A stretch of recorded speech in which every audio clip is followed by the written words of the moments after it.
আসসালামু আলাইকুম everyone, this is Marjana from Ibrahim Marjana. আজকে আবারও চলে আসলাম আরেকটা ডেইলি ব্লগ নিয়ে। আপনারা অনেক রিকোয়েস্ট করেছেন যাতে ওয়াদি বেবির আর রুম ট্যুর নিয়ে একটা ভিডিও করি। তো সবসময় ওয়াদি বেবির রুমটা কিন্তু অগোছালোই থাকে, বেশিরভাগ সময় যতটুকু পারি ট্রাই করি গোছানোর, কিন্তু গোছানোর 5 থেকে 10 মিনিটের মধ্যেই ও কিন্তু আবার সব এলোমেলো করে ফেলে। যাই হোক, আর এই পিকচারটা যেটা দেখতে পাচ্ছেন ওইটা কিন্তু ওয়াদি বেবির প্রথম বছর বার্থডের সময় ফটোশুটের একটা পিকচার। তো কেমন হয়েছে অবশ্যই কিন্তু জানাবেন। এই হলো ওয়াদি বেবির রুম, প্লে রুম। তো এখানে ও সবগুলো টয় এভাবে সুন্দর করে অ্যারেঞ্জ করে রেখেছি। আমরা ট্রাই করেছি টয়গুলো যাতে রেড আর ইয়েলো থিমের মধ্যে রাখার জন্য, কেননা ওয়াদি বেবির কিন্তু রেড কালার আর ইয়েলো কালার অনেক বেশি পছন্দ।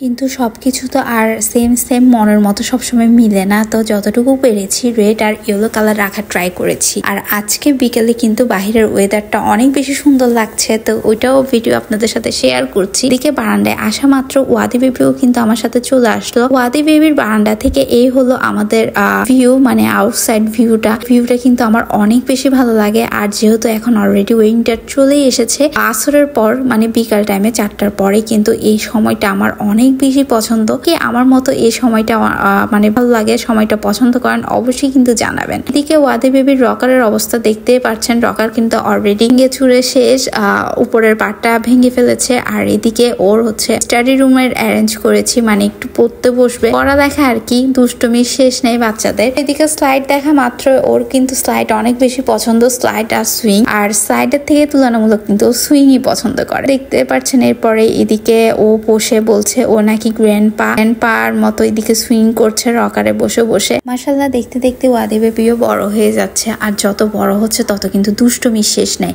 কার কার বাসায় এরকম একটা দুষ্ট আছে অবশ্যই কিন্তু জানাবেন। আপনারা কিন্তু এই টয়গুলো সম্পর্কে আমাকে আগেও অনেক কোয়েশ্চেন করেছেন। তো আপনাদের যে কোনো ধরনের কোয়েশ্চেন কিন্তু আপনারা আমাদের কমেন্ট সেকশনে করতে পারেন, ইনশাল্লাহ আমি অ্যান্সার করার ট্রাই করব।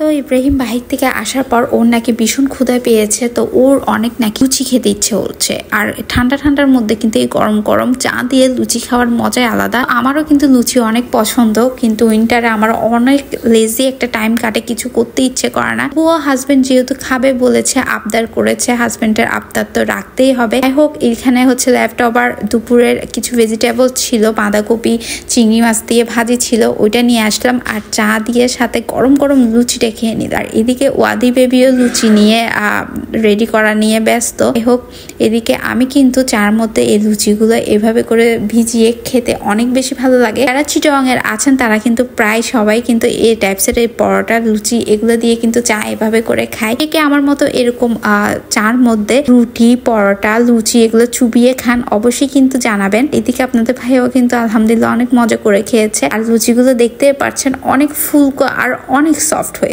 আর ওয়াদি বেবিতে এদিকে খাওয়া দাওয়া করবে না, জাস্ট শুধু জ্বালাবে আর জ্বালাবে। যাই হোক, আজকের ভিডিও আপনাদের কেমন লেগেছে অবশ্যই কিন্তু কমেন্ট সেকশনে কমেন্ট করে জানাবেন। ভালো লাগলে একটা লাইক দিবেন। আর যারা এখনো ইব্রাহিম মারজানাকে ফলো করেন নাই, ইব্রাহিম মারজানাকে ফলো করে আমাদের সাথেই থাকবেন। That's it for today.